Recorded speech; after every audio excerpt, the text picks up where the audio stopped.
जय श्री हरि, जय जय श्री हरि। नमो देव्यै महादेव्यै शिवायै सततं नमः। नमः प्रगत्यै भद्रायै नियता प्रणता स्मताम।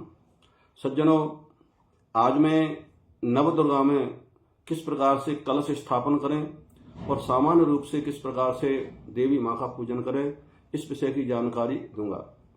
देखिए, पूजा हमारे यहाँ दो प्रकार से होती है, जिसमें एक पूजा वैदिक विधि से होती है, एक पूजा पौराणिक विधि से होती है। वैदिक विधि से यदि पूजा करानी है किसी विद्वान ब्राह्मण आचार्य को बुला करके और पूर्ण विधि विधान से पूजा करावे, और सामान्य विधि से आपको यदि पूजा करनी है तो आपको मैं उसी की जानकारी आपको दे रहा हूं कि सामान्य विधि से हम अपने घर में किस प्रकार से कलश स्थापन करें और किस प्रकार से पूजन करें। नवरात्रि में प्रथम दिन माने प्रतिपदा को प्रातःकाल स्नान करके शुद्ध होकर के जहाँ पे पूजा करनी है उस स्थान पर पूर्व मुख करके या उत्तर मुख करके विराजमान हो जाए और सुंदर आसन बिछावे और पूजा सामग्री अपने पास में रख ले। सर्वप्रथम अपने को पवित्र करे। मंत्र आता है तो ओम अपवित्रः पवित्रो वा सर्वावस्थांगतो विवा यह स्मरेत पुंडरीकाक्षम सवाय्याभ्यंतरः शुचि। ये मंत्र बोल करके अपने ऊपर जल छिड़के। मंत्र नहीं आता है तो कोई बात नहीं, भगवान विष्णु का स्मरण करते हुए अपने ऊपर जल छिड़के। इसके बाद में आचमन करे, ओम केशवाय नमः, ओम माधवाय नमः, ओम नारायणाय नमः और गोविंदाय नमो नमः कहकर के हस्त प्रक्षालन करे। इतना करने के बाद में जहाँ पर आपको कलश स्थापन करना है वहाँ पर दीपक जलावे और दीपक का पूजन करें। फिर आप जहाँ कलश स्थापन करना है उस स्थान पर बैठे हैं, भगवान गणेश का स्मरण करें, भगवान बटुक भैरव का स्मरण करें और दुर्गा मैया का स्मरण करें। जिस भूमि में कलश स्थापन करना चाहते हैं उस भूमि को पवित्र बनावे, भूमि का पूजन करें। वहाँ पर शुद्ध मिट्टी रखे और उसमें जौ बो दे। इसके बाद में किसी कुमारी कन्या का अर्थ होता है 2 वर्ष से लेकर के जो 10 वर्ष तक की कन्या होती है उसे कुमारी कन्या कहते हैं। कन्या के द्वारा ही कलश भरवावे और कलश को जौ के ऊपर रखे, कलश के कंठ में कलावा बांधे और स्वस्तिक बनावे। इसके बाद में कलश के अंदर फूल, चावल, रोली, सुपारी, हल्दी की गांठ, सप्तमृतिका और सिक्का, ये सब कलश के अंदर डाले। दूर्वा भी डालनी चाहिए। और उसके बाद में कलश के जो ढक्कन है या पात्र है पूर्ण करके, पूर्ण पात्र माने चावल से भरकर उसके ऊपर पात्र रखे। कलश के अंदर पंचपल्लव में बट का पत्ता, पीपल का पत्ता, आम का पत्ता, पाकर का पत्ता और जामुन का पत्ता होता है। यदि पंचपल्लव प्राप्त नहीं हो तो आम की टहनी ही आप उसके अंदर रखें और पूर्ण पात्र के ऊपर लाल वस्त्र में लिपटा हुआ नारियल को रखें। इतना करने के बाद में आप केवल एक छोटा सा मंत्र है ओम बम वरुणाय नमः, क्योंकि कलश के अंदर वरुण देवता का निवास होता है। ये मंत्र बोल करके चावल लेकर के वरुण देवता का आवाहन करें। इसके बाद में सज्जनों, कलश के पास में ही आप अखंड ज्योति प्रज्वलित करें। संभव हो तो शुद्ध गाय का देसी घी प्राप्त हो जाए तो बहुत अच्छा है, अन्यथा शुद्ध घी से आप अखंड ज्योति जलावें।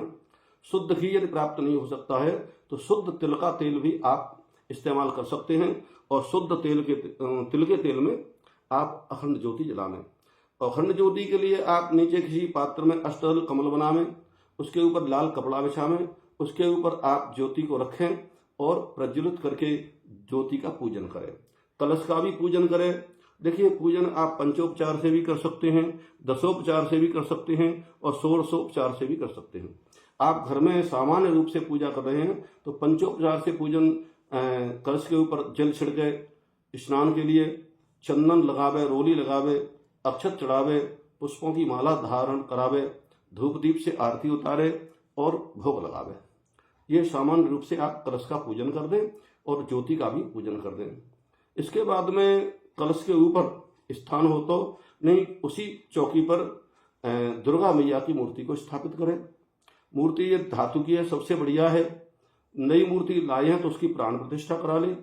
और मूर्ति को स्थापित करने के बाद में सर्वप्रथम सामान्य रूप से आपको पूजा करनी है तो मूर्ति को शुद्ध गंगाजल इत्यादि से स्नान करावे। उसके बाद में पंचामृत से स्नान करावे। पंचामृत में शुद्ध देसी गाय का दूध, दही, घी और शुद्ध शहद और शर्करा मिला करके और ये पंचामृत से माँ को स्नान करावे। फिर शुद्ध जल से स्नान करावे।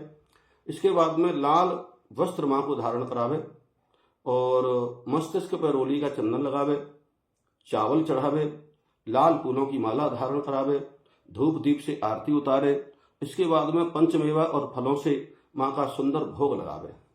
इस प्रकार पूजन करके माँ की स्तुति करे, माँ से प्रार्थना करे, ये विधि है। इसके बाद में जैसे अपने यहाँ ऐसी परंपरा है, अपने यहाँ जैसे अग्यारी कहते हैं अथवा उसे छोटा हवन कहते हैं। किसी तांबे के पात्र में गाय के कंडे को जला करके रखें, उस पर गाय का घी डाल करके अग्नि प्रज्वलित करें और उसके बाद में मैं आपको जो मंत्र बताता हूँ उससे कुछ आहुति दे। आहुति के लिए आप शुद्ध सामग्री जिसमें तिल का आधा चावल की आधी जौ, थोड़ी धूप और उसमें शुद्ध गाय का घी मिश्रित करें और बूरा, ये सब मिला करके सामग्री तैयार करें। सामग्री में पंचमेवा भी डालनी चाहिए। तो सर्वप्रथम जो अग्यारी कर रहे हैं, ये सामान्य विधि से मैं आपको बता रहा हूं।